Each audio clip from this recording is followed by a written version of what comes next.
Le grand dialogue. Sigika Foba. Edewani wa Makaran. Le grand dialogue de l'émission de débat du studio Tamani sur votre radio. Chenni Beri. Halud Maudi. Chenni Beri. Sigika Foba. Le grand dialogue. Ka furakɛli la sɔrɔ an ka furakɛli yɔrɔw la Mali kɔnɔna la yala fɛrɛ jɔn bɛ se ka sɔrɔ o la nɔgɔya la hali ka sɔrɔ furakɛli ko ale cɛ bɔra ni ka bɛɛ lajɛlen da don furakɛli ko kuma la Mali kɔnɔna la gɛlɛya bɛ malidenw kan ni ka se ka furakɛli ale la sɔrɔ o gɛlɛya dɔw bɛ tali kɛ mun na o ye furakɛli yɔrɔw ka fɔ olu tɛ bɔli kɛ ni a la sɔrɔla yɛrɛ fɛnɛ i bɛ taa sɔrɔ mago bɛ fɛn minnu na o bɛɛ lajɛlen dafalen tɛ ka fara nin bɛɛ lajɛlen ma min ye banabagatɔ yɛrɛ ye ni a sera furakɛli yɔrɔ la a bɛ fura la sɔrɔ waati min na o ye kataba 4 ye yala gɛlɛya nu mun de nana ni a ye fɛrɛ jɔn bɛ se ka sɔrɔ u la walasa ka nin fɛsɛfɛsɛ an ye ci bila min ye Samiru Jalo ale ma Samiru Jalo ale ye collectif Sauvons nos hôpitaux aw mɔgɔ ye i ni ɲantuma ni ɲantuma Siribe Jimɛ Kante k'a fɔ ale ye lafasali tɔn mɔgɔ ye Gabriel Toye o kɔnɔna la i ni ɲantuma Docteur Abdoulaye Guindo k'a fɔ Direction nationale de la santé k'a fɔ ale ye o mɔgɔ ye i ni ɲantuma ne yɛrɛ tɔgɔ Aliou Sidibe. Le grand dialogue. O tuma na munumunu salo an y'o kɛ Gabriel Toure kɔnɔna la banabagatɔw ka kunbɛnni yala u yɛrɛ nimisi bɛ cogo di a ko la an ka jɛ k'o lamɛn ɲɔgɔn fɛ. A baara kɛcogoya ka fisa dɔɔni gɛlɛya bɛ minnu bɛ accueil kɛ a dɔw dafarin toro u tɛ se accueil ɲuman na ka ɲɛ u ma former ka ɲɛ jamana bon ni ne siɲɛ fɔlɔ ye ka na ni kɔrɔmuso de nana ɲɔgɔn fɛ an ka yɔrɔ nɔ gɛlɛya tɛ yen. An ma furakɛli sɔrɔ fɔlɔ. Mun de y'a to aw ma furakɛli? Jama ka ca an nana an bɛ aran na yan fɔlɔ. An nana sisan na u ye sɛbɛn d'an ma ko an kana sigi yanni wele ka s'an ma an nana damani u y'an kunbɛn ko an ka billet ta yɔrɔ ma an taara billet ta ye u ye yan jira an nana a tilala k'i den yɛrɛ tɔgɔ n'a jamu ɲini a y'o sɛbɛn ko an ka sigi yan ko dɔɔni k'u b'an wele ne turu sera ma b'an wele. Yala furakɛli sɔrɔli ka nɔgɔ Gabriel Toure kɔnɔ yan? Awɔ a ka nɔgɔ an kɔni mɛnna munumunu saro la nka kɔni an y'a sɔrɔ a ye arajo kɛ an bɛ ka arajo jaabi de kɔnɔ yɛlɛma kan ka don a la ni banabaatɔ nana dɔgɔtɔrɔ kan k'u hakili to banabaatɔ la. Sabiru Jalo yala an ka furakɛli yɔrɔw la mɔgɔw kunbɛn cogo a yɛrɛ ka jateminɛ ye jumɛn ye a la? ɲininkali diyara n ye ne bɛ jateminɛ fɔlɔ min kɛ fɔlɔ ka jateminɛ kɛ n'i y'an seri dɔgɔtɔrɔso la segi bana de b'an na ni bana bɛ adamaden na o degun dɔ ye fɔlɔ i degunbaatɔ i ka kan ni fɛn fɔlɔ min o ye k'i kunbɛn ka ɲa n'an ye kɛnɛya ta k'a lajɛ i da sera a ma kɛnɛya décentralisera ka jigin fo an ka sigidaw kɔnɔna la an bɛ CSCOM mun sɔrɔ yen n'olu bɛ gérer ni association ye n'o ye ASACO ye o kɔfɛ an bɛna CCRF ye o kɔfɛ an bɛna dɔgɔtɔrɔsobaw ye n'o ye hôpitaux ye mais ni jateminɛ bɛɛ y'a jira k'a fɔ i mana se nin kɛnɛya sigida fɛn fɛn na degun fɔlɔ min bɛ sɔrɔ minnu yɛrɛ bilalen n'o ka kɛnɛya ɲini ka d'anw ma n'an bɛ t'u fɛ yen k'an furakɛ est ce que a mɔgɔ minnu bɛ yen formation minnu kan ka kɛ o y'o kɛ wa est ce que hadamadenya yɛrɛ bɛ kɛ ni sira min ye n'u kan ka se ka mɔgɔw bisimila ka dɔn maa min bɛ ne kan ne fɛ yan maa min ɲɛsira ne ma bi degun de y'a se ma sabula n'a ka kɛnɛ a tɛ se fɛ yen n'i y'a selen fɛ a man kɛnɛ de o maa banabaatɔ ni maa kɛnɛbaatɔ est ce que n kan k'a bɛɛ minɛ ni minɛcogo kelen ye wa ne bolo o ɲininkali o nafa ka bon n'an ye kunnafoni lamɛn min fɔra sa Gabriel Toure la ko u bɛ na hali bisimila cogo ɲuman dɔgɔtɔrɔso mɔgɔw dɔw tɛ s'a la an tɛ se ka bɛɛ bugɔ bere kelen na sabula i mana mɔgɔw ta cogo cogo dɔw bɛ yen olu b'u ka baara dɔn dɔw bɛ yen olu ka baara u kan ka kala la hali bi mais f'a ka dɔn i bɛ ka baara min kɛ i bɛ ka fɛn min di mɔgɔw ma kɛnɛya de don ale ni foyi tɛ kelen diɲɛ kɔnɔ i y'a mɛn i bɛ baara kɛ i ka kɛnɛ de i bɛ fɛn fɛn kɛ diɲɛ kɔnɔ ni kɛnɛya ma sabati dɔrɔn o baara tɛ se ka taa ɲɛ jamana développement an tɛ se k'an da don a la ni kɛnɛya ma nɔgɔya kɛnɛya ka gɛlɛn jamana in kɔnɔ yɛrɛ yɛrɛ de i bɛ kɛnɛya fɔ sira o sira fɛ a bɛ san wari min na a musaka da ka bon an da bɛna s'o ma baro kɔnɔna la. N'Ala sɔnna ma Docteur Guindo yala aw wasalen bɛ ni an ka kɛnɛya yɔrɔw mɔgɔ kunbɛn cogo ye wa? N b'aw fo a ka nin émission in kɔnɔna la ministère de la santé ka hakilina ye min ye ka toujours kunnafoni di jama ma parce que a y'a fɔ cogo min na an sigilen don jama de ye an sigilen don banabaatɔw de ye mais an sigilen don jama yɛrɛ an bɛ n'i ye dɔgɔtɔrɔya ta k'a lajɛ a baara tilalen don bana kunbɛn bana furakɛ ani ka taabolo ɲuman di mɔgɔw ma yaasa k'u kisi bana ma donc an b'a dɔn k'a fɔ ni i banana alors a furakɛli fɔlɔfɔlɔ ye min ye a kunbɛli kunbɛcogo comme a y'o de fɔ an b'a dɔn kuma dɔ la an ka plaintes kɔnɔna la an ka supervision kɔnɔna la parce que au fait an bɛ to ka yaala ka taa dɔgɔtɔrɔsow lajɛ an bɛ banabaatɔw ɲininka an bɛ an ka dɛmɛjɛkulu fɛn fɛn bɛ yen olu bɛ a fɔ an ɲɛna donc bɛɛ ka plainte fɔlɔfɔlɔ ye accueil ye accueil ni o ye kunbɛli ye kunbɛcogo ye donc comme a yɛrɛ y'a fɔ cogo min na kunbɛli in bɛɛ jɔrɔli kosɔn an ko maintenant ni banabaatɔ ka ca de en ce moment ni kɔnɔni mɛnna kosɛbɛ mɔgɔw b'a fɔ ko kunbɛli ka gɛlɛn donc an ka politique kɔnɔna la n'an b'a fɔ ma politique sectorielle de santé a y'a fɔ an ye a fɔ ko an ka objectif fɔlɔfɔlɔ ye mais an b'a fɔ accessibilité géographique aux soins c'est-à-dire ka kɛnɛya masurunya population na donc an ye population yɛrɛ bila donc n'u ye jamakulu dɔ sɔrɔ 1000 ka taa se 10,000 ma olu bɛ se ka dɔgɔtɔrɔso dayɛlɛ pour que kabini bana bɛ a tantan daminɛ la kabini bana ma juguya u ka taa ye donc n'olu taara ye en ce moment olu b'a to bana min b'a a tantan daminɛ na o tɛ yɛlɛma ka kɛ a lasɔrɔli aw bɛ yɔrɔ min na bi aw wasalen don a la wa awɔ an bɛ yɔrɔ min na bi ni an ye consultation ta sisan parce que an bɛ to ka jateminɛ kɛ ni chiffres ye statistique b'an bolo donc an b'a fɔ min ma ko consultation an b'a fɔ a ma CC c'est-à-dire nouveau cas min bɛ taa aujourd'hui n'i y'o ta an ma objectif atteint fɔlɔ mais an ni objectif man jan mais kunbɛli tiɲɛna mɔgɔ si tɛ baara kɛ dɔgɔtɔrɔso kɔnɔ surtout k'a daminɛ CSCOM na ka taa hôpitaux la n'u tɛ accueil kalan mais accueil kalan bɛ k'u kunna bon dɔgɔtɔrɔya kɔnɔna na an bɛ min fɔ ko formation continue bɛ kɛ branche o branche la i b'a sɔrɔ a bɛɛ daminɛ ye accueil ye mais maninfin ko don et puis i bɛ mɔgɔ min kɔnɔ degun de b'a kan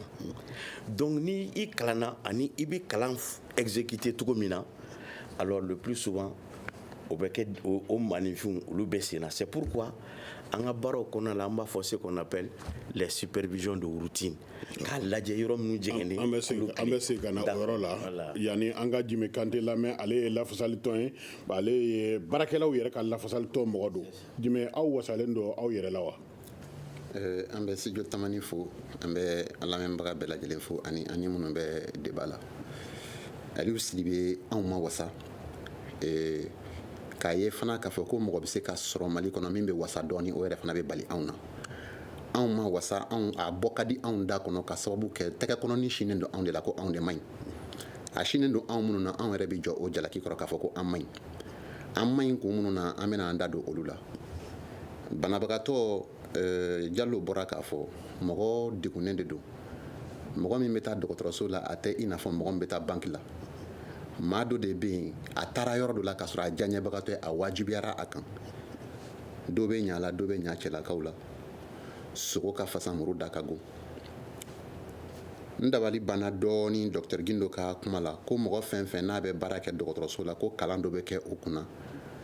anw minnu ye a baarakɛlaw ye n'an bɛ baara kɛ dɔgɔtɔrɔso kɔnɔ a kuma bɛ bala an na dɔɔni bari sabu minnu yɛrɛ bɛ kunbɛnni kun fɔlɔ kɛ anw ka dɔgɔtɔrɔso kɔnɔ olu yɛrɛ tɛ dɔgɔtɔrɔya kalama yɛrɛ n'i bɔra bi k'a fɔ kɛrɛnkɛrɛnnenya ne bɛ baara kɛ Gabriel Ture la k'a fɔ k'i bɛ taa Gabriel Ture la i kunbɛbaga fɔlɔ o ye samarabatigiw ye policiw ani gardien lafgardiw an b'a wele cogo min na anw fɛ yen yala kalan dɔ kɛra olu kun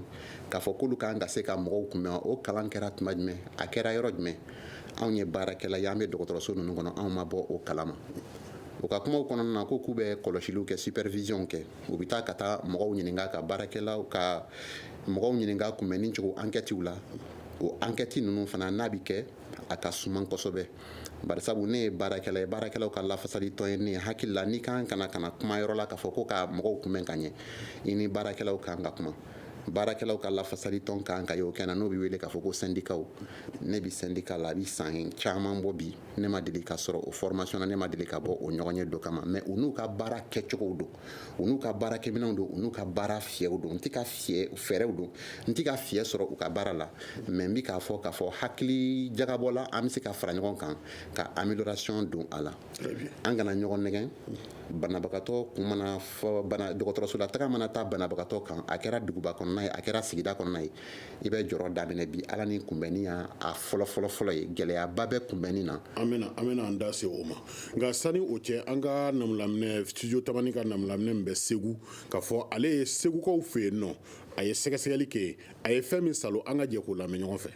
Segu dɔgɔtɔrɔso n'a tɔgɔ dalen bɛ ɲanagɔrɔ fɔnba la ale bɛ baara caman kɛ ka banaw ɲɛɲini k'u furakɛ ka musolasiritɔw furakɛ ka denmisɛnninw fana furakɛ ni dɔgɔtɔrɔso in de bɛ jama sɔrɔ ka tɛmɛ furakɛli yɔrɔ bɛɛ kan hôpital ɲanagɔrɔ fɔnba n'ale bɛ dugu cɛmancɛ la gɛlɛyaw b'a kan bi kosɛbɛ ni banabaatɔ in b'a fɛ yɛlɛma ka don kow la an ka Mohamed Baba Jara lamɛn ale ye banabaatɔ ye hôpital ɲanagɔrɔ fɔnba la ne ye gɛlɛya minnu sɔrɔ dɔgɔtɔrɔso kɔnɔna na kɛrɛnkɛrɛnnenya la a ka ca dɔɔni a fɔlɔfɔlɔ o ye tigɛ yɛrɛ sɔrɔli ni ye aran ye yɔrɔ hakili bɛ jigin Segu dɔgɔtɔrɔso aran na a kɔnɔ guwan depuis 4h du matin n'i b'a fɛ ka tigɛ sɔrɔ ka bɛn ni 7h30 8h i bɛ taa 4h du matin n'i taara i b'i kɛ mɔgɔ tan fɔlɔ kɔnɔna la mais hali o la n'i kɛra o kɔnɔna na mɔgɔ dɔw bɛna 8h ni 9h ka na aran ɲami ça veut dire que hôpital ma disposition foyi ta min b'a to les tickets a ka se ka organiser dɔgɔtɔrɔso ɲɛmɔgɔw ka fɔ la ko banabaatɔw tɛ taa ka caya furakɛli yɔrɔ la mun ka surun u la ko de y'a to ɲanagɔrɔ fɔnba jama ka ca kojugu an ka Abdoulaye Sanogo lamɛn ale ye hôpital ɲanagɔrɔ fɔnba ɲɛmɔgɔ ye lajɛli tun bɛ kɛ banabagatɔw dalen bɛ yɔrɔ min mɔgɔw bɛ mankan de wuli siɲɛ ta bɛ kɛ wuya banabagatɔ mun dalen olu tɛ lafiya sɔrɔ o de kama lajɛli bɔra banabagatɔ dalenw kan ka lajɛli yɔrɔ dilan d'a ma nana min ye sisan ni min nana min ye o bɛ biye ta ni don min biye banna yɔrɔ ma a bɛ dan ye ko mɔgɔw ko u bɛna dɔgɔtɔrɔsoba de la parce que u bolo n'a gɛlɛyara a bɛ laban ye de donc a bɛ laban yɔrɔ min olu bɛna daminɛ ye ni bɛɛ y'a daminɛ a laban na jagoya dɔ bɛ dɔ ma kɔnɔ dɛ wajibi ye quoi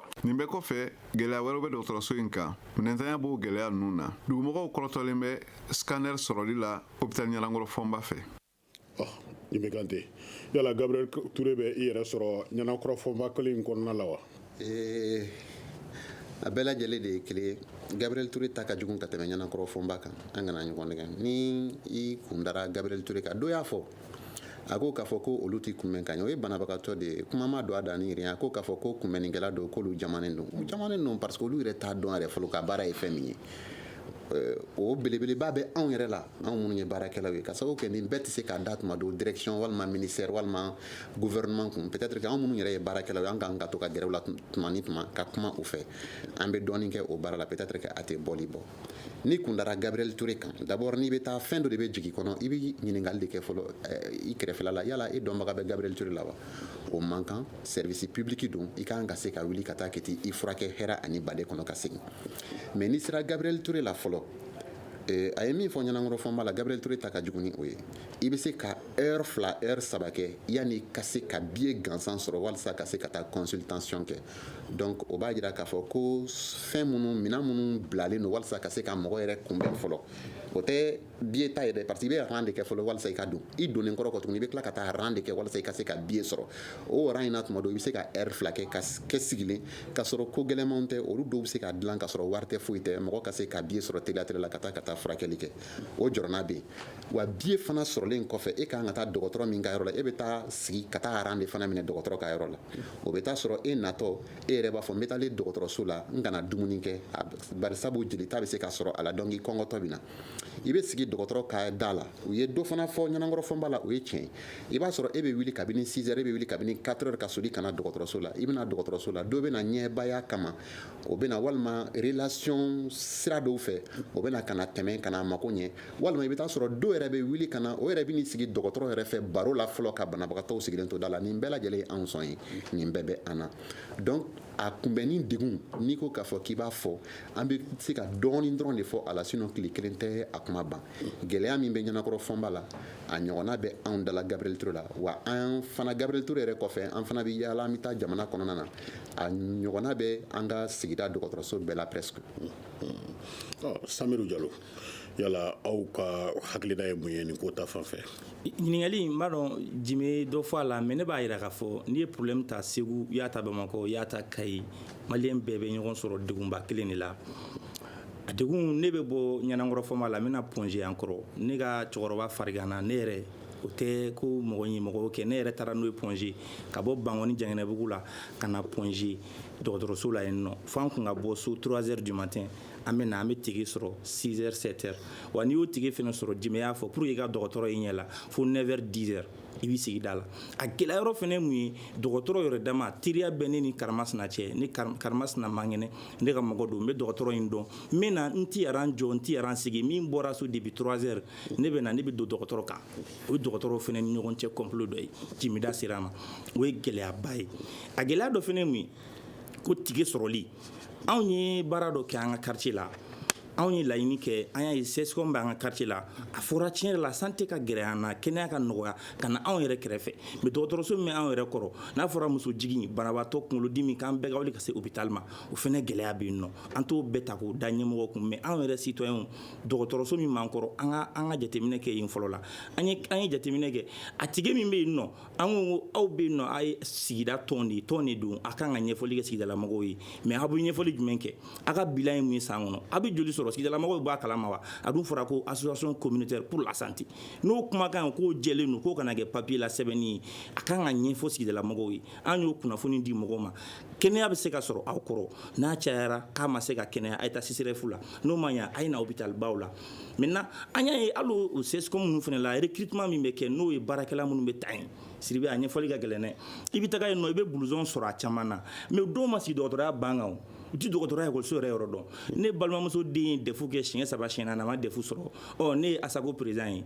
mais n balimamuso den ta ka na bila dɔgɔtɔrɔso la n'i nana dɔrɔn a bɛ blouson ya ka na an bɛɛ dɔgɔtɔrɔ mais an dɔgɔtɔrɔya ka jan dɔgɔtɔrɔya kalan fɛn dɔ de don Jimida sera a ma fo formation dɔ de ka kɛ mɔgɔw kun e bɛ na mɔgɔ min bisimila kɛnɛbaatɔ de don banabaatɔ de don ani kɛnɛbaatɔ ka ko man kɛ kelen ne bɛna dɔgɔtɔrɔso la ani bɛ taa bangi la ka taa wari ta an ka kuntilenna tɛ kelen degun min bɛ ne kan ani degun min bɛ nin kan degun suguya kelen tɛ fo an ka dɔn ka fɔ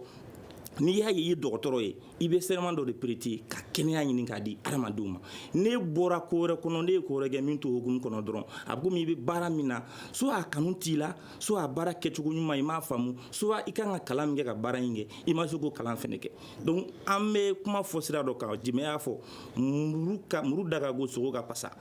an ka jamana ɲɛmaaw jɔyɔrɔ ye min ye an b'a ye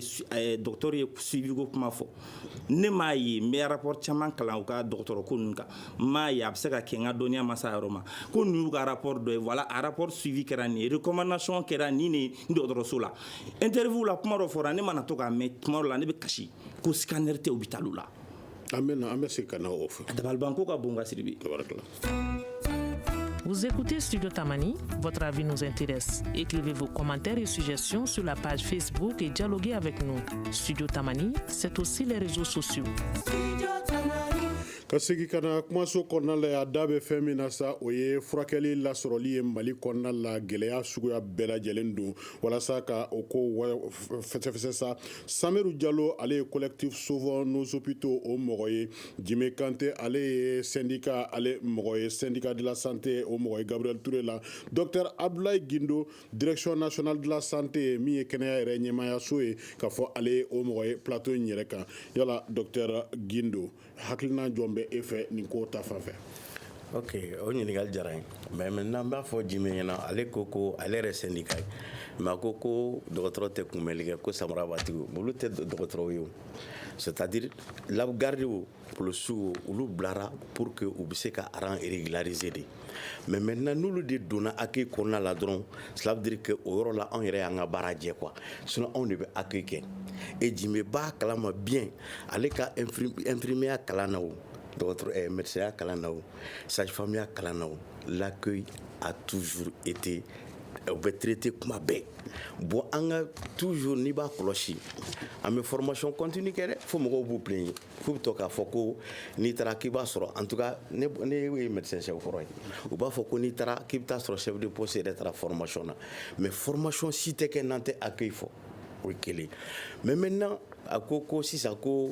adamaden bɛ c'est-à-dire i b'i terikɛ to i bɛ dɔw ladon ou bien i b'a kɛ baro ye bon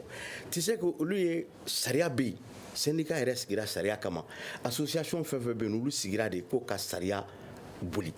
mais dɔgɔtɔrɔ sariya yɛrɛ kɔnɔ ni fɛn fɛn fɔra nin si ma fɔ an si ye sariya ma droit tɛ dɔgɔtɔrɔ si bolo i bɛ baara daminɛ 7h30 ka jigin i jigin heure la o ye sariya ye ni maladie nana n'a tɔgɔ sɛbɛnna i b'o kɛ a ma fɔ k'i ka banabaatɔ ladon ou bien i ka banabaatɔ sigi au contraire u yɛrɛ hinɛ kan ka k'i minɛ u bɛ kɛ mais n y'o de fɔ n'i y'a sɔrɔ baara surtout dɔgɔtɔrɔya baara ye min ye ne yɛrɛ bɛ to k'a fɔ n ka fɛn na n ko dɔgɔtɔrɔya santé kun définition kun bɛ kɛ min ye la gestion des conséquences des bonnes et des mauvaises choses an bɛ kow kɔlɔlɔ de gérer donc n'i bɛ fɛn kɔlɔlɔ gérer dɔrɔn o kɔrɔ ko f'i i dusu ka ɲɔ fo i bɛ baara min na fo a ka diya i ye o b'a la et que tout de suite là asako ninnu recrutement ni fɛnw an ye association a y'aw sigi a ko k'aw bɛ jamana aw ka jɛkulu aw ka quartier aw ka village aw de bɛ se ka olu ka kɛnɛya sabati o y'o kalifa lɔ danaya sɛbɛlaw kan yɔrɔ n'i taara mɔgɔ dɔ ta k'i ye président d'asako ye k'a sɔrɔ dɔgɔtɔrɔ tɛ i yɛrɛ m'i ka population janfa o tɛ ministère ko ye donc mais maintenant an ka rôle ye mun ye o la sisan n ye min fɔ o ye suivi évaluation ye au niveau des ministères nous il y a les hôpitaux bɛ yen CSRF bɛ yen CESCOM bɛ yen et olu bɛɛ ka suivi kalifalen don direction régionale direction nationale k'u cɛbɔ pour que u ka se ka taa u kɔlɔsi u k'a dɔn k'a fɔ fɛn minnu tɛ yen fɛn minnu jɛngɛnnen don a baarako minɛnna o a baara taabolo kɛcogo la o n'u jɛngɛnnen don olu k'olu tilen ou bien n'a fɔra sisan par exemple an b'a fɔ n'i ye bangɔni ta sisan an b'a fɔ bangɔni na kalo 3 kɔnɔna la on doit an bɛ ka muso kɔnɔma ni hakɛ de kan ka jigin o dɔnnen don an fɛ ni muso kɔnɔma hakɛ de kan ka taa peseli la o dɔnnen don an fɛ ni muso banabaatɔ hakɛ de kan ka kɔnɔnen don o de kan ka bana donc o dɔnnen don ni population da b'i bolo maintenant ni superviseur nana baara bɛ kɛ cogo jumɛn o b'a jateminɛ bangɔni na tiɲɛna nin dɔgɔyara ou a cayara o bɛɛ n'a fɛɛrɛ don n'a dɔgɔyara a dɔgɔyara kun jumɛn kama peut-être dɔgɔtɔrɔw ils sont en cause an ye bɛɛ dɔ sigi i b'a to n b'o ɲɛf'i ɲɛna n'an ye CSRF sigi CESCOM sigi sisan an b'a fɔ population min bɛ 5 kilomètres an b'a fɔ o ma ko population active c'est-à-dire minnu bɛ se ka taama u yɛrɛ ye n'u man kɛnɛ n'u bɛn'u yɛrɛ furakɛ an b'a fɔ minnu bɛ au-delà de ça an b'a fɔ o ma ko population passive mais an ka jateminɛ kɔnɔna la n'an y'a ye k'a fɔ ko bi consultation in na ni kalo kɔnɔna la population min bɛ yen fɛ yɔrɔ la o de ka nali cayara min bɛ kɛrɛfɛla ye an b'a fɔ gɛlɛya bɛ dɔgɔtɔrɔso kɔnɔ et puis minnu fana b'o kɔfɛla la an b'a ye k'a fɔ ko gɛlɛya fana b'olu kan donc o n'a ɲɔgɔnnaw o de fɔra direction régionale ye o de fɔra CSRF ye o de fɔra CESCOM ye ko u ko o de laboli c'est vrai baara kɔnɔna la gɛlɛya bɛɛ bɛ yen a bɛɛ tɛ se ka tilen maninfinko don mais ni mécanisme bɛ yen min bɛ se ka tilen o de y'a to syndicat bɛ yen le syndicat est là pour que ka pression kɛ baarakɛlaw yɛrɛ de fɔlɔ ka fɔlɔ pour que baara ka ɲɛ très bien et non yan'u ka se même direction ma fɔlɔ après ka tila ka direction presser pour mettre les baarakɛlaw dans les conditions et association fana bɛ yen o de la et association des maladies fana bɛ yen o de la mais je dis pas que tout est à 100% clean non o tɛ n m'o fɔ o tɛ se ka kɛ cogo si. sani o cɛ Gabriel Touré yɛrɛ directeur ba an ni o ye ɲɔgɔnna sɔrɔ masala kɔnɔna la k'a fɔ a ye hakilinata min di an ma an ka jɛ ka o lamɛn ɲɔgɔn fɛ nin waati la. gɛlɛya min b'o yɔrɔ la o ye sɔrɔ in ye n'i y'a jate sisan Gabriel Touré kɔnɔ yan i bɛna spécialiste min n'o b'i lajɛ n'an ko spécialiste minnu ye kalan kɛrɛnkɛrɛn k'a kɛ ayiwa furakɛli bolofara dɔ kan o lajɛli wari o ye 300 ye yan mais an y'a jate k'a fɔ yɔrɔ wɛrɛw la a ka ca n'o ye minnu tɛ privé yɛrɛ ye o bɛ dɔ bɔ sɔrɔ la mais o ye faso yɛrɛ ka bɛnkan ye k'a fɔ faso ka furakɛli yɔrɔw an ka musaka k'a jigin fɔ ka bɛɛ ka se k'a sara a jiginn'o kama a dabɔra jigifa min kama a tɛ se k'o fa a kan ka minɛn min fa a tɛ se k'o fa o kosɔn faso ka dɔgɔtɔrɔso bɛ a jiginin fara belebele kan a musaka bɛɛ bɛ bɔ faso ka jiginnenba kelen de kɔnɔ sabu u bɛ sɔrɔ min kɛ u yɛrɛ ye o tɛ bɔli kɛ ni faso ta dɔgɔyara dɔrɔn i b'a ye gɛlɛya bɛ don baara la gɛlɛya nacogo filɛ. Docteur Gindo an kɔni an ye nin ye banabagatɔ ka ca Mali kɔnɔna la bana furakɛli yɛrɛ lasɔrɔli ka gɛlɛn banabagatɔ furakɛ yɔrɔw a bɛ sɔrɔ kɛ nka waati bɛɛ da sera a ma n'a ma fɔ scanner tɛ yen a bɛ fɔ nin tɛ yen nin tɛ yen hali analyse produit gansan olu tɛ yen nɔ yala ɲɛfɔ cogo jɔ bɛ se ka sɔrɔ o tuma na dɔgɔtɔrɔso yɛrɛ bɛ sɔrɔ min k'a yɛrɛ ye o tɛ se ka a yɛrɛ ka ko ɲɛɲinabɔ ladon wa. Voilà i ka o ɲininkali diyara n ye a y'a fɔ tout de suite an b'a fɔ o ma ko recoupement de coût a ti labɔli kɛ ka a da ko caman kan d'abord a ko an bɛ an ye les prix de consultation minnu fɔra mɔgɔw ye k'u ka appliquer a bɛɛ prix socialisé len de c'est-à-dire mɔgɔw ka sɔrɔ de jate bɛ mɛn ka sɔrɔ ka prix fixé k'a daminɛ dɔgɔtɔrɔso fitinin na fo ka taa a laban na bon plan dɔw bɛ yen équipement min ye minɛnw ye an b'a fɔ ni CESCOM o ni nin minɛn kan kan CESREF o ni nin minɛn ka kan hôpital de référence troisième a dan ye min ye an bɛ i n'a fɔ Gabriel Touré par exemple aujourd'hui ni bana n'a dan ye Gabriel Touré ni fɛnw ye mais minɛn t'u kɔnɔ an y'u ye bi tel que n'an ko ko scanner alors scanner ninnu ni appareil minnu scanner yɛrɛ kɔsɔn hali laboratoire yɛrɛ fɔlɔ yan'an ka kɛ scanner ye an b'a sɔrɔ minɛn tɛ yen minɛn gestion ka gɛlɛn kojugu a ka gɛlɛn k'a di ka da bien entendu dɔgɔtɔrɔ minɛn yɛrɛ sɔrɔ ka gɛlɛn parce que a spécification n'i bɛ dɔgɔtɔrɔ minɛn san i bɛ a spécification san et que ni wari sera hakɛ dɔ la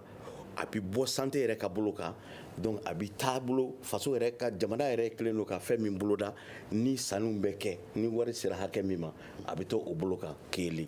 fi la an b'a fɔ min ma ko maintenance c'est-à-dire minɛn bɛ san i n'a fɔ ka ninnu bɛ yan sisan mɔgɔ ka former min bɛ i janto a la yaasa a si bɛ se ka caya o ka dɔgɔ an bara dɔɔnin donc o de y'a to peut-être que n t'a dɔn ni o bɛna se a kɔnɔna la ni fɛɛrɛ tigɛ an ye fɛɛrɛ minnu tigɛ n'an bɛna se o fɛnɛ ma donc o ka dɔgɔ an bara maintenance ka dɔgɔ an bara donc ka minɛnw lakuru o ka dɔgɔ alors filanan ye min ye dɛmɛ ye bɛ taa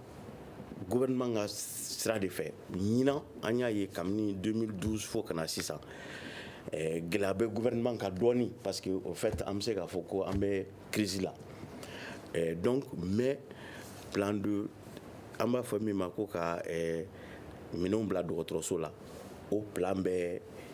ministère bolo Gabriel Touré ni nin kan an bɛ nin de san nin ye ɲinan nin bɛ nin san nin ye ɲinan Segu scanner ni ɲininkaliw la n bɛ se k'olu bɛɛ ɲɛfɔ aw ɲɛna en tout cas o minɛnko bɛ cogo min na sinon n b'a dɔn hôpitaux kɛra minɛnko a ka gɛlɛn kojugu bi minɛn t'u kɔnɔ ka da en tout cas non seulement sanni tɛ labɔli kɛ mais min fana sanna a minɛko tɛ ɲɛ kosɛbɛ n'an b'a fɔ o ma ko maintenance parce que u sollicitelen don kojugu n'i ye Gabriel Touré kun scanner ta sisan k'a fɔ ko a bɛ scanner bɛ yɔrɔ minnu na bi ko a ka kɛ n'a fɔra ko appareil bɛ ta la mɔgɔ 30 de kama i b'a sɔrɔ tuma dɔ la an b'a kɛ fo mɔgɔ 50 mɔgɔ 60 donc a sollicitelen a tiɲɛni ka teli bon n'a tiɲɛna a dilanba fana anw bara yan nɔ o ka dɔgɔn dɔɔnin an b'a fɔ ma maintenance o ni hakili. Kante yala aw bɛ baara min kɛ sɔrɔ min bɛ a la a tɛ se ka baarakɛyɔrɔ yɛrɛ ladon wa. Alu Sidibe yanni k'i ka o ɲininkali jaabi a tun ka di n ye n ka faranfasiyani fitinin dɔ di an lamɛnbaga jɛkulu ma i b'a dɔn n ko k'a fɔ n ko sogo ka fasan muru da ka gon an ka dɔgɔtɔrɔso ninnu kɔnɔna na gouvernement yɛrɛ kɛlen don ka jateminɛw kɛ k'a fɔ ko banabagatɔ kan ka dɔgɔtɔrɔso la sɔrɔ cogo min na ka olu sigi sen kan c'est-à-dire ka a daminɛ sigida dɔgɔtɔrɔso fitinin asakow la ka taa se centre de référence ma ka taa se fo CHU la ni olu ye 3e référence ye ka tila tuguni ka sariya dɔw ta k'a fɔ a bɛɛ lajɛlen bɛɛ yamaruyalen don bɛɛ bɛ se ka taa dɔgɔtɔrɔso la dɔgɔtɔrɔso min y'i diyaɲɛ dɔgɔtɔrɔso ye ka tila k'i sin i bolo sin dɔgɔtɔrɔso la dɔgɔtɔrɔ min bɛ se k'i furakɛ donc o b'a jira k'a fɔ ko e bɛ se k'i to sigida dɔ la ka i pan i ka sigida dɔgɔtɔrɔso kunna ka taa i bolo sin dɔgɔtɔrɔso dɔ la dɔgɔtɔrɔ dɔ la Point G walima Gabriel Touré la k'a fɔ ko e ka furakɛli bɛ kɛ o yɔrɔ la o yamaruya bɛ banabagatɔw bolo ani fana banabagatɔ mana na dɔgɔtɔrɔsow kɔnɔna na n b'a fɔ n ko dɔ bɛ ɲa la dɔ bɛ ɲa cɛlakaw la parce que caman bɛ yen kuma caman bɛ yen olu tɛ ɲɛfɔ déficit de communication belebeleba de bɛ an ka dɔgɔtɔrɔsow kɔnɔna na n bɛ misaliya surumani dɔ d'i ma an b'a dɔn wagati koronnen don kosɛbɛ an ka yɔrɔ la Gabriel Ture la anw ye syndicat ye docteur Gindo y'a fɔ k'a fɔ ko syndicat kan k'i poron kosɛbɛ baarakɛlaw kan an bɛ kuma jamana kuma don maaw b'a kalama an yɛrɛ y'an poron baarakɛlaw kan fo ka taa jɛkulu dɔ sigi sen kan Gabriel Ture kɔnɔ an ye jɛkulu in tɔgɔ da ko COCACO commission de communication d'accueil et de contrôle o ye a dɔgɔtɔrɔso yɛrɛ problème bɛɛ b'o saba de la a fɔlɔfɔlɔ ni banabagatɔ kunbɛnna ka ɲɛ mais kunbɛnni ye niveau caman de ni banabagatɔ bɛ na n'a kun dara dɔgɔtɔrɔso kan a ɲɛ bi da maa fɔlɔ minnu kan dɔgɔtɔrɔso da la olu kan ka se kunbɛnni kɛcogo la a bɛ wele minnu ma k'a fɔ ko polisiw ni vigiliw est ce que olu de kan ka kɛ dɔgɔtɔrɔso da la bi ka banabagatɔ kunbɛn u bɛ ɲininkali min kɛ a la i bɛ taa sɔrɔ dɔgɔtɔrɔya yɛrɛ kɔnɔna na o ɲininkali sugu man kan ka kɛ mɔgɔ la u t'a ɲɛdɔn o fiyɛ bɛ jɔn na o fiyɛ bɛ ɲɛmɔgɔw la Gindo n'a ka mɔgɔw n'a tɛmɛna da la a bɛ na se yɔrɔ min na ko biyeta yɔrɔ yala kunbɛn ni cogoya ka ɲi wa minɛnw bɛ minnu b'a to n'ale bɛ se k'a ka biye lasɔrɔ joona joona mɔgɔw bɛ minnu bɛ kuma fɛ wa olu tun tɛ yen o kosɔn anw ye COCACO la ne yɛrɛ bolonɔ b'a la kosɛbɛ n ye réflexion caman k'a la wagatiw tɛmɛna Gabriel Ture la ni tun donna i ɲɛ bɛ da mɔgɔ fɔlɔfɔlɔ min kan o tun ye ne ye n bi jama sigilen n bɛ n kanto aw ni sɔgɔma n'aw nana dɔgɔtɔrɔso la aw diyaɲɛtɔ tɛ anw bɛ tɔgɔ kura da aw la yan aw tɔgɔ ko patient kɔrɔ k'a fɔ ko mɔgɔ min bɛ se ka mun a bɛ kɛ nin cogo la tan n'a y'aw ka biye sɔrɔ n'aw sera da la aw bɛ taa sɔrɔ dɔgɔtɔrɔ tɛ yen a kana k'aw kɔnɔ k'a fɔ ko dɔgɔtɔrɔ ka sira tɛ aw la mais o b'a jira dɔgɔtɔrɔ yan ye CHU de dɔgɔtɔrɔso ani ekɔliso banabagatɔw ladalen don dɔgɔtɔrɔ b'o olu lajɛ fɔlɔ ka kalan dɔw kɛ ekɔlidenw kun ka sɔrɔ ka segin ka na an da sera minɛnko la n bɛ exemple dama dɔrɔn di gouvernement ka politiki yɛrɛ b'a jira k'a fɔ ko u yɛrɛ ka sira tɛ u yɛrɛ tɛ fɛ a ko ka ɲɛnabɔ yɛrɛ o misali suruma ye jumɛn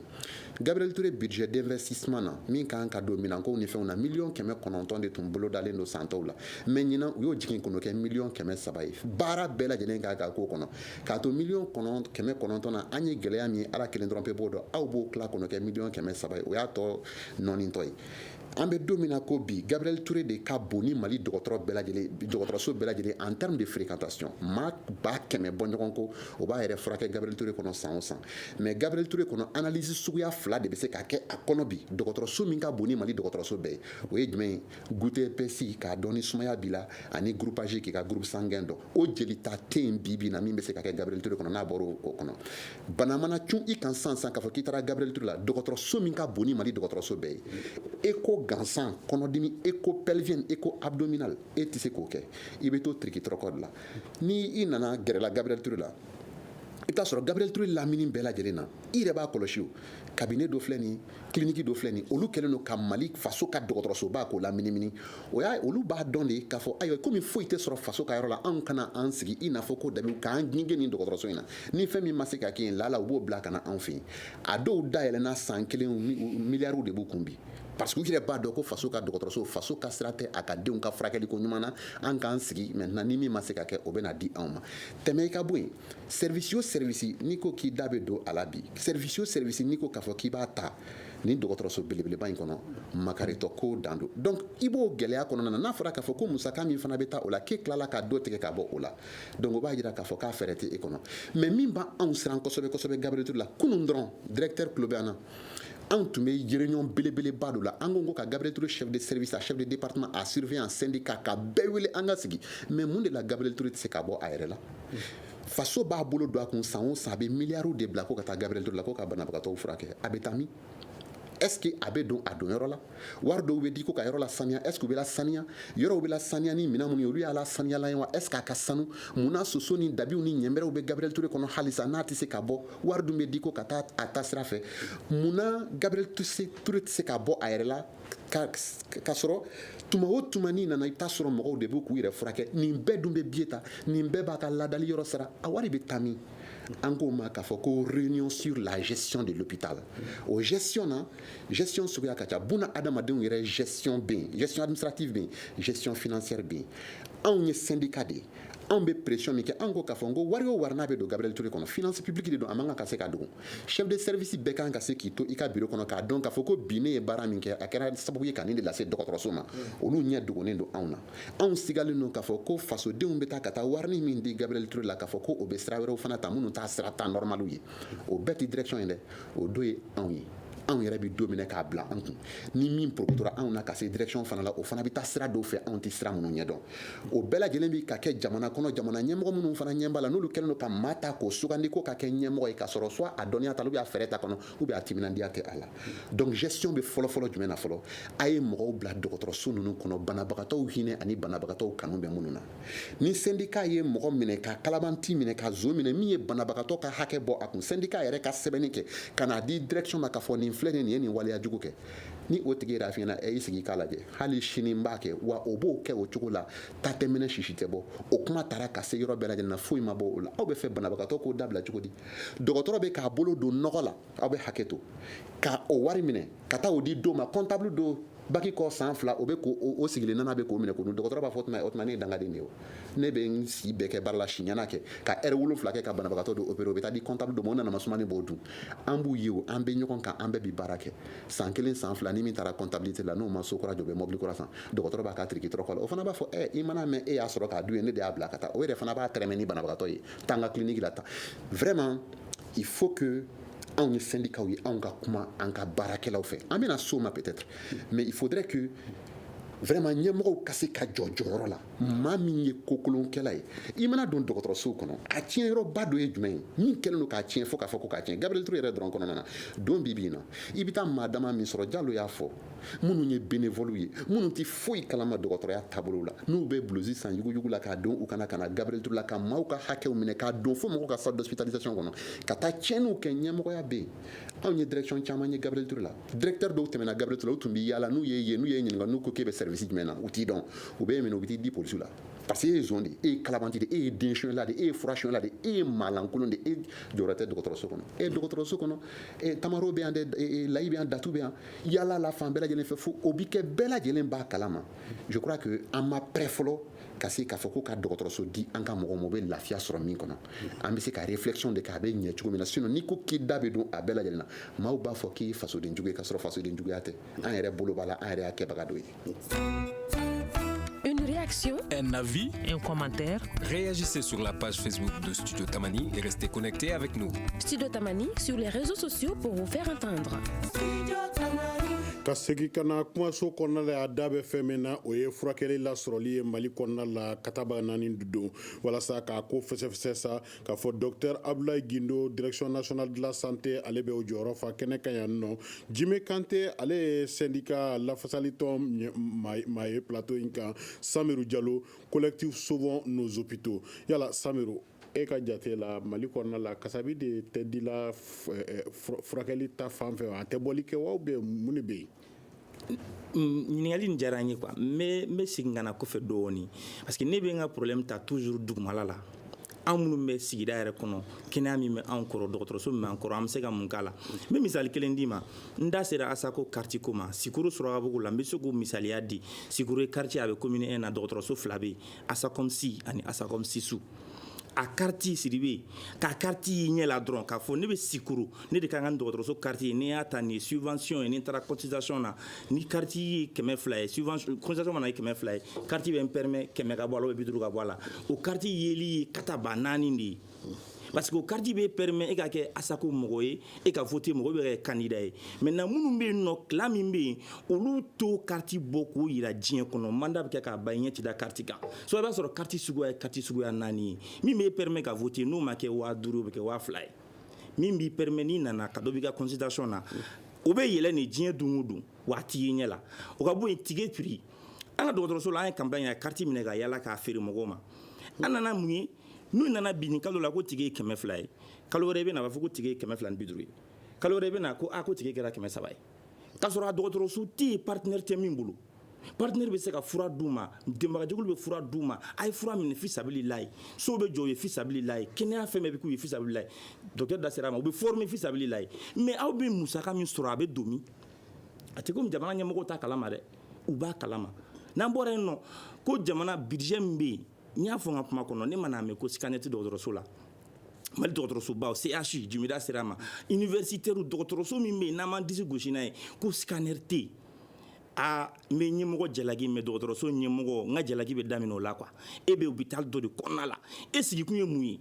fɛn min kan ka kɛnɛya se mɔgɔw ma k'e dɔgɔtɔrɔsoba ɲɛmaa ye kɛnɛya kan ka kɛ ni minɛ min ye o minɛ yɛrɛ la minɛ an bɛ se k'a fɔ ni bɛyaba ye min ye i kana se ka opération kɛ mais scanner min b'a permet ni nin bɛ yen an ka nin ɲɛɲini an ka nin dɔn k'o tɛ yen mais e bɛ kalo 1 kalo 2 k'o jɔyɔrɔ kunna mun na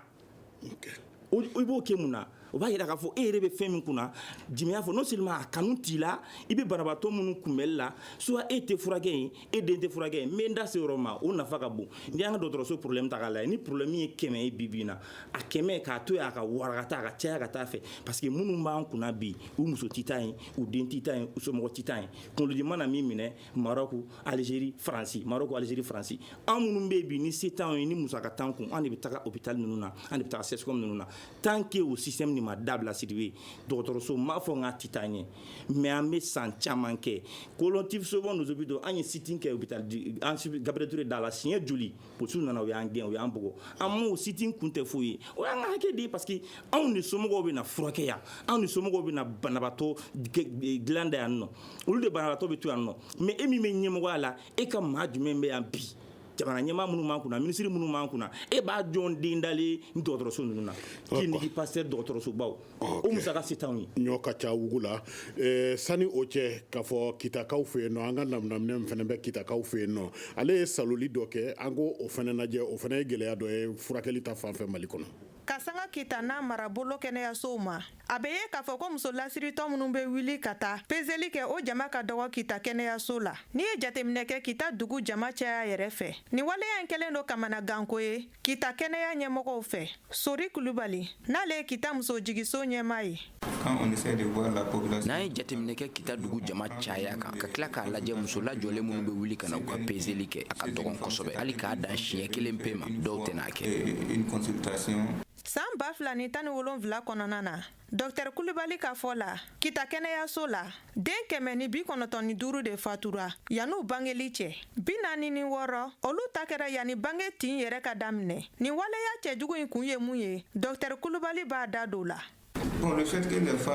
min b'a to muso caman tɛna peseli kɛ kɛnɛyaso la a bɛ ye k'a fɔ ko o ye kunnafoni sɔrɔbaliya ye ka d'a kan caman tɛ peseli nafa dɔn min fɛnɛ bɛ fara nin bɛɛ lajɛlen kan o ye cɛw banni ye k'u sen don nin baara nin na yaasa ka se ka musow la hawuja ka kɛ peseli kan u ka kɔnɔmaya kɔnɔ kɛnɛya tigilamɔgɔw ka fɔ la wulikajɔ bɛ kɛ kuma bɛɛ yaasa ka mɔgɔw lafaamuya muso lasiritɔw ka peseli nafa kan kɛnɛya ta fan fɛ mɔgɔ o mɔgɔ de bɛ wuli ka se anw ma anw bɛ yan u bɛɛ lajɛlen kama wa o y'an ka yɔrɔ ninnu kɛnɛyasow bɛɛ lajɛlen o de kama kuma bɛɛ baroninw bɛ to ka kɛ nin ko ninnu kan ka peseli nafa yira musow la ani sokɔnɔna jiginni k'o fɛnɛ kɔlɔlɔw yira u la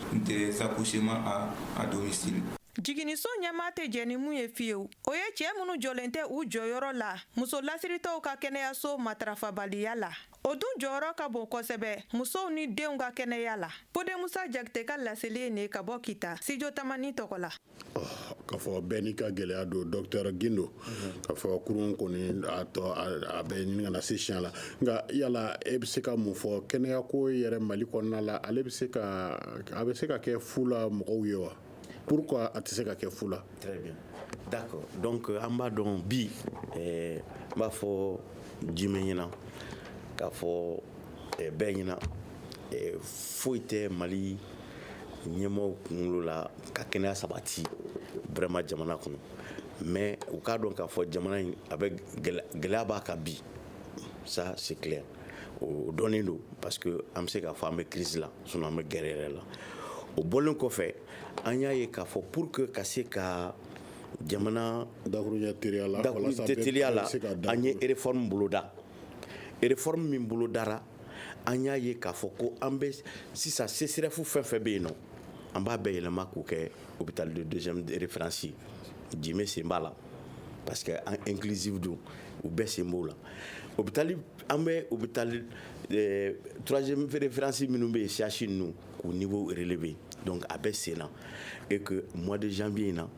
réforme texte wo a fɛn wo a baaraw o bɛɛ bɛ daminɛ inchallah ni ala y'o si d'an ma min ye couverture universelle ye an y'a daminɛ AMO la fɔlɔ ka bɔ AMO la n'an b'a fɔ ma kana mɔgɔ AMO minnu bɛ baarakɛlaw ye o bɔr'o la an bɛ RAMU an b'o fɛnɛ na a b'o ɲɛdɔn mais maintenant bi an kɛlen don ka couverture sanitaire universelle non seulement ka se ka bɛɛ ka se ka furakɛli sɔrɔ i sigiyɔrɔ la kelen k'a sɔrɔ nɔgɔya la mais très probablement bɛɛ ka se k'a sɔrɔ fu ɲɛ b'a la fɛn dɔw bɛ yen nɔ an b'a f'olu ma ko gratuit c'est à dire o kun ye mun ye ka se k'olu kimɛ n'an y'olu kimɛ n'an y'a dɔn k'a fɔ an ye nin kimɛli kɛ nin taara nin yɔrɔ in na ja an bɛ se ka kɛnɛya yɛrɛ kɛ fu ye donc kimɛli kɔnɔna la fo kana se o yɔrɔ la bi an bɛ couverture sanitaire universelle an b'o nɔfɛ je crois que sini dɔrɔn ou bien dimanche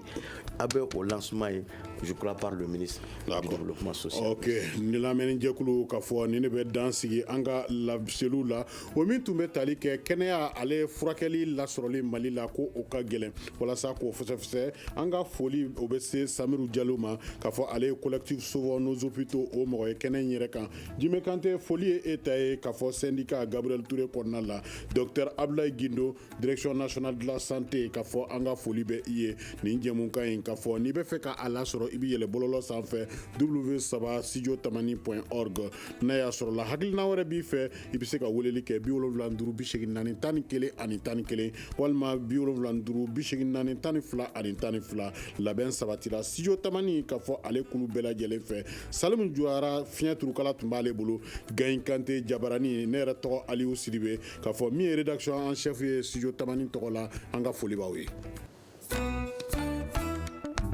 Le grand dialogue. Le grand dialogue de l'émission de débat du studio Tamani sur votre radio.